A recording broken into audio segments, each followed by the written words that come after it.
Om Swastiastu.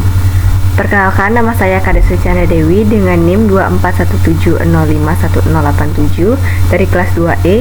Hari ini saya akan mempresentasikan lembar kerja mahasiswa 3 agama Hindu. Baik, langsung saja. Adapun rumusan masalah yang ada yaitu yang pertama, siapakah manusia pertama menurut agama Hindu? Yang kedua, apakah dasar keyakinan agama Hindu? Yang ketiga, jelaskan sumber penyakit ditinjau dari agama Hindu. Yang keempat, yaitu jelaskan pengobatan atau usada dalam sastra Hindu dalam menghadapi penyakit fisik dan rohani manusia. Baik, kita langsung saja untuk pembahasan dari rumusan saya yang pertama, yaitu manusia pertama menurut agama Hindu. Nah, menurut agama Hindu, manusia pertama adalah Swayambhu Manu dan Satarupa yang merupakan pria dan wanita pertama di dunia atau era kehidupan pertama.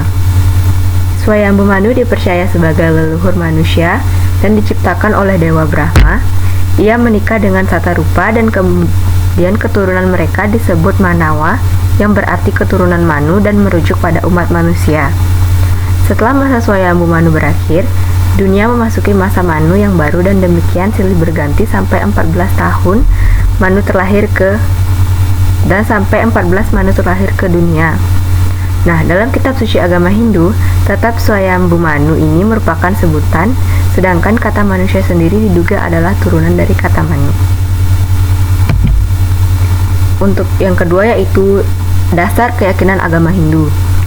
Umat Hindu berpegang teguh pada dasar keyakinan dalam menjalankan agamanya. Dasar keyakinan ini terdiri dari 5 aspek yang disebut dengan Pancasrada. Pancasrada sendiri terdiri dari kata panca dan srada, yang dimana panca berarti 5, dan srada yang memiliki arti sikap pikiran yang didasarkan pada kebenaran atau keyakinan. Jadi, Pancasrada berarti 5 keyakinan yang mendasari segala aspek kehidupan dalam agama Hindu. 5 keyakinan tersebut meliputi yang pertama, percaya dengan adanya Brahman.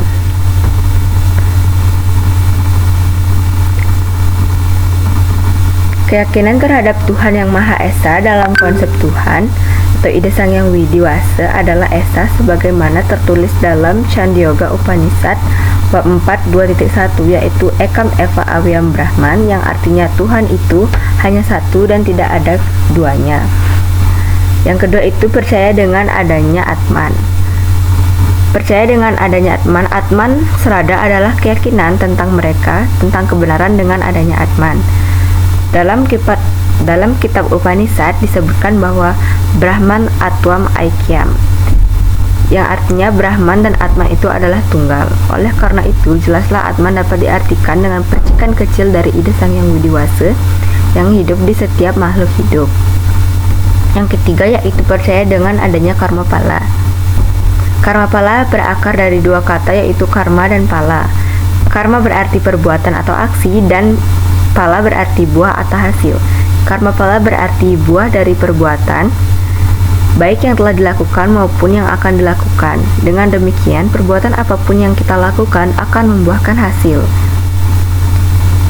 Yang keempat yaitu percaya dengan adanya punarbawa atau kelahiran kembali.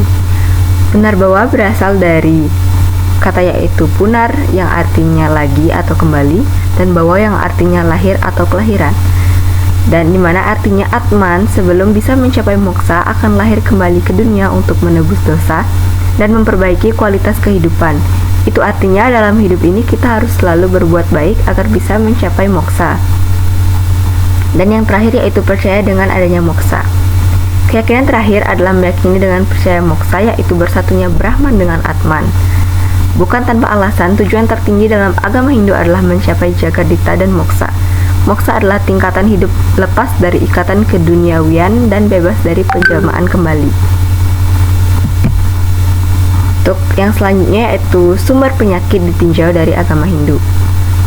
Nah, sumber penyakit ditinjau dari agama Hindu ini dibagi menjadi 4, yaitu yang pertama, penyakit pada tubuh manusia ini dapat berasal dari ketidakseimbangan dalam 3 dosa, yaitu Vata, Pitta, dan Kapha.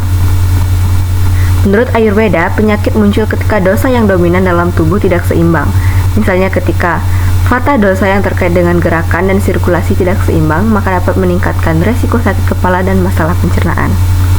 Yang kedua yaitu sumber penyakit dapat berasal dari karma atau perbuatan dalam kehidupan sebelumnya. Menurut agama Hindu, semua tindakan di masa lalu akan mempengaruhi kehidupan masa kini dan masa depan. Jika seseorang melakukan tindakan yang buruk, maka hal tersebut dapat mempengaruhi kesehatan fisik dan mentalnya. Yang ketiga yaitu sumber penyakit juga dapat berasal dari ketidakharmonisan dalam hubungan antara individu, lingkungan, dan alam semesta. Menurut agama Hindu, mengajarkan agama atau keselarasan antara manusia dan alam sebagai bentuk penghormatan dan rasa hormat terhadap ciptaan Tuhan. Jika manusia tidak menghormati lingkungan dan alam semesta, maka hal ini dapat meningkatkan resiko terkena penyakit. Dan yang terakhir yaitu sumber penyakit dapat berasal dari keadaan pikiran yang tidak sehat, seperti stres, cemas, dan khawatir. Menurut agama Hindu, keadaan pikiran yang sehat dan bahagia sangat penting untuk menjaga kesehatan tubuh. Ketika seseorang mengalami stres dan khawatir, maka hal tersebut dapat mempengaruhi kesehatan fisik dan mentalnya. Dan untuk rumusan masalah yang terakhir yaitu pengobatan atau usada dalam sastra Hindu dalam menghadapi penyakit fisik dan rohani manusia. Jadi, usada memandang kesehatan sebagai keseimbangan antara tubuh, pikiran, dan jiwa. Penyakit dapat muncul dari 3 sumber, yaitu di mana yang pertama dari adidaiwika duka, yang kedua yaitu adiatmika duka, dan yang terakhir yaitu adibautika duka. Adapun metode pengobatan usada mencakup berbagai metode, antara lainnya itu yang pertama dengan menggunakan obat herbal. Penggunaan ramuan dari tumbuhan untuk mengobati berbagai penyakit, misalnya seperti kunyit untuk penyakit perut bengkak ataupun ramuan tertentu untuk demam. Yang kedua yaitu dilakukan dengan ritual spiritual, di mana melibatkan doa dan upacara untuk penyucian diri dan permohonan kepada dewa-dewa untuk kesembuhan. Yang ketiga yaitu yoga dan meditasi. Teknik ini membantu menyeimbangkan pikiran dan emosi yang berkontribusi pada penyembuhan fisik dan mental. Yang keempat yaitu prana, terapi yang berfokus pada keseimbangan energi dalam tubuh, di mana ketidakseimbangan prana dapat menyebabkan penyakit. Yang kelima adalah acupressure, di mana metode ini melibatkan penekanan pada titik-titik tertentu di tubuh untuk meredakan gejala mental. Jadi, untuk kesimpulan dari materi ini yaitu dalam agama Hindu, manusia pertama dikenal dengan nama Manu, yang dianggap sebagai nenek moyang umat manusia dan memiliki peran penting dalam kisah penciptaan. Keyakinan agama Hindu berlandaskan pada ajaran Dharma, Karma, Punarbawa, dan Moksa.